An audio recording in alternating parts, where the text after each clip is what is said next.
Sorry. I'm sorry. I just ruptured your eardrum. A little bit. It's okay, this cheese will make me feel better. We're making lasagna. We're making a guaranteed to get you laid lasagna. Why it's called that, I don't know.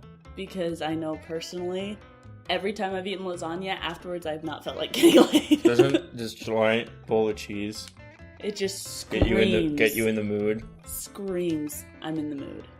Okay. Yeah, just munching on the cheese, especially. This recipe, it's based off of Matty Matheson's lasagna, who's very loud. Get the Wendy's Baconator, extra cheese. And slightly crazy. That's nice. So I trust his culinary expertise with impunity. Yes, he seems like he knows what he's talking about. So we're gonna try and see. Sorry, I totally interrupted you. It's okay.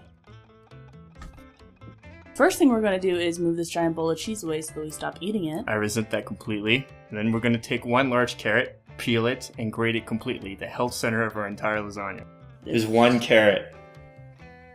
Just So one. tell your mom, so that way she knows you're eating healthy. Taking this $2 metallic death trap of a shredder, we're going to move it around the camera. Okay, there were no implicit directions for how you wanted it cut. Babe, this is the least efficient thing I've ever seen in my life. What? Moving along to shredding it like a regular person, and then softly and gently storing our vital health source. Next, we're gonna take one whole white onion and dice it into small pieces. Don't hurt anyone, please. What's your process here? My process is to stab it until it magically dissolves into small pieces, apparently. I'm just afraid it's just gonna go rolling. Wow, that is completely wedged. Oh my god, someone's gonna die. Okay, fine. I don't know what I'm doing. After savaging what we can of this onion. And moving on to the next stage without eating all of the ingredients that we have. Will you stop eating the cheese? Sorry. Next, we move on to one very difficult to open head of garlic. I didn't even struggle with this. Freaking garlic! Using the patented punching the knife strategy, we're going to take off the skin. And then we're very thinly going to chop the garlic. Some thick garlic. It's a thick boy. I'll probably just cut the garlic. You know, I'm kind of sensing a theme here, and I don't think I like it. I'm going to ignore that and then chop into a garlic armada here. Oh, it's f***ing everywhere. We're then sprinkling some salt and doing our best to smudge it with our knife into a nice garlic paste. Smudge it? It's a real term. Next, we're going to grate roughly 9 ounces of Parmesan cheese, making sure to really challenge the cheese grater gods by using an even smaller bowl than before. Do you need some help with that? No, I think I got it. Make sure that you set aside roughly 3 to 5 hours to get through the giant block of cheese that you have to grate. Some of it's getting in the bowl, I think. Also, be sure not to cut yourself on the $2 cheese grater that you buy. Focusing on not chopping our fingers. Like that! Are you kidding me? Okay, moving right along, we're going to go ahead and ignore the band-aid I'm now wearing because I definitely did not cut myself, and we're going to separate 4 egg yolks. Make sure to separate egg yolks directly in the girlfriend's hand for optimal relationship building. Pausing to appreciate a very sleek camera transition, we're going to go ahead and pour 1 cup of olive oil into a pan at medium heat. Is that cup gonna fit in that pan? Let's find out.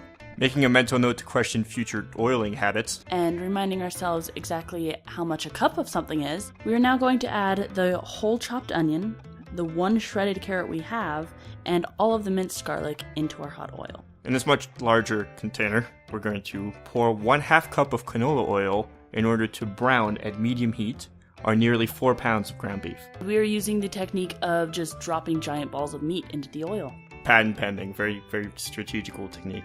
On the other side of the stove, once it smells like all your ingredients have gotten to know each other, What does that even mean? it means it smells like garlic all over the house. We're gonna go ahead and add 1 splooge of tomato paste. Also known as 4 tablespoons. Right, 1 metric splooge, making sure everything to get nice and tomatoey. Letting all the ingredients simmer together until the onions start to caramelize, we are then going to pour it into our meat clump. Making sure to face away from the camera for no apparent reason. Now we're going to add in 1 liter of beef stock. Or 4 cups, for those of you who like to measure unevenly. And we are going to reduce the heat to a simmer and let this mixture reduce down for about 15 minutes. We're sprinkling in a liberal coating of red pepper flakes. And also Republican? No, 3 3 tablespoons of chili powder. After it's reduced and looking a lot more meat sludgy, We are going to add 1 cup of milk and then let it reduce for about 10 more minutes, and then we're going to add another cup of milk. that second cup of milk is also going to need to reduce for about 10 minutes. While that's reducing, we are going to salt and pepper for taste.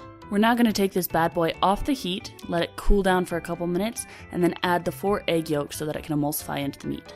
We're going to mix that around to be sure and make sure that at this point it becomes a fully realized thick brown meat sludge. Now we can move straight into starting our lasagna building montage. We are going to start out with a layer of meat on the bottom so that the noodles don't stick to the pan.